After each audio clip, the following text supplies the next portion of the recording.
ساتھ ہی ساتھ تھا۔ اسی تکفیری رویے نے امام اعظم ابو حنیفہ کو رضی اللہ تعالیٰ عنہ کو جیل تک پہنچایا اور جنازہ وہاں سے اٹھوایا۔ اسی تکفیری رویے کے نتیجے میں امام مالک رحمت اللہ تعالی علیہ کو 25 برس تک گھر میں بند کر دیا گیا۔ وہ نماز جمعہ اور مسجد نبوی میں باجماعت نماز پڑھنے کے لیے 25 برس نہیں نکل سکے۔ امام مالک آج جن کے نام کو دنیا پوجتی ہے اور جن کے نام پر مذہب چلتے ہیں، ان کے زمانوں میں تکفیریوں نے کیا کیا تھا، انتہا پسندوں نے کیا کیا تھا۔ اسی تکفیری اور انتہا پسندی کے رویے نے امام شافعی کے خلاف عراق اور پھر مصر میں مہمات چلائیں۔ اسی تکفیری رویے نے امام احمد بن حنبل کو کوڑے لگوائے اور ان کو جیل میں ڈالا۔ ایک بات میں بڑی ٹھوس کہنا چاہتا ہوں، میرے سامنے 1400 سال کی اسلام کی علم کی تاریخ ہے، 14 صدیوں پر مشتمل علم کی تاریخ ہے۔ میں یہ بات آواز تھوڑی اور زیادہ کر رہا ہوں، پوری ذمہ داری سے کہنا چاہتا ہوں، پوری ذمہ داری سے، کہ 1400 سال میں مجھے ایک صوفی ایسا نہیں نظر آیا 14 صدیوں میں جس نے کسی کو کافر کہا ہو مسلمان۔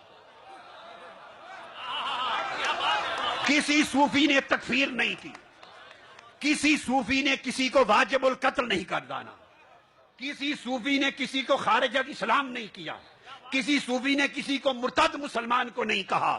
ہاں، یہ فتوے لگتے رہے، یہ فتوے مولوی لگاتے رہے صوفیاء کے خلاف، اور ایسا ملا ہر دور میں تھا۔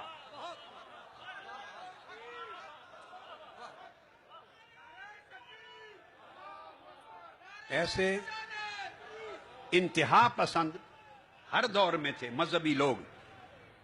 حضرت ابو یزید بستامی کو اس وقت کے مفتیوں نے کفر کا فتویٰ، کافر ہونے کا فتویٰ لگا کر 7 مرتبہ بستام سے نکال دیا۔ آج صدیاں بیت گئی، دنیا ان کے دیدار کے لیے جاتی ہے۔ ان کی زندگی میں 7 مرتبہ کوشش کی پلٹ کے آنے کی، بستام میں آنے نہیں دیا۔ فتوے اتنے جلال کے ہوتے تھے۔ حضرت ذوالنون مصری کو زنجیریں پہنا کر، زنجیریں قیدی بنا کر مصر سے زندیق کہہ کر بغداد لایا گیا۔ حضرت سمنون محب کے پر کفر کا فتویٰ لگایا گیا۔ حضرت سہل بن عبداللہ تستری، جن کے حوالوں سے کتابیں بری پڑی ہیں، انہیں تستر سے نکال کر فتوے کفر کے لگا کر بصرہ لایا گیا اور وفات تک وہیں بند رہے۔ آج کتابیں ان ناموں سے بھری پڑی ہیں۔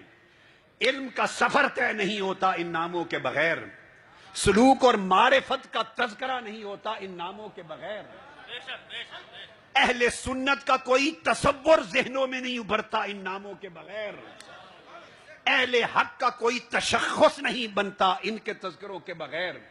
ان کے زمانے میں انتہا پسندی کے رویے نے کیا کیا؟ حضرت ابو سعید الخراز پر کفر کے فتوے لگے، حضرت جنید بغدادی پر کفر کے فتوے لگے، حضرت محمد بن فضیل بلخی پر کفر کے فتوے لگے اور ان کو وطن سے نکالا گیا، حضرت یوسف بن حسین رازی پر کفر کے فتوے لگے اور ضرب دے دے کے بغداد پہنچایا گیا، وہیں شہادت ہوئی۔ حضرت شیخ شبلی ابو بکر شبلی پر کفر کے فتوے لگے، حضرت غوث ابو مدین المغربی پر کفر کے فتوے لگے، حضرت غوث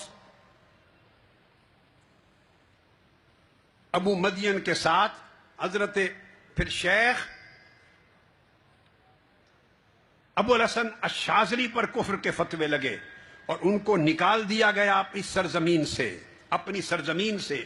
مصر پہنچے، وہاں پتھر برسائے گئے، پلٹ کر اپنے وطن آئے، ادھر پتھر برسائے گئے، سمندر میں زندگی بیت گئی، اس میں حزب البحر ان پر اتری، جو آج اولیاء جن کا وظیفہ پڑھتے ہیں حزب البحر کا۔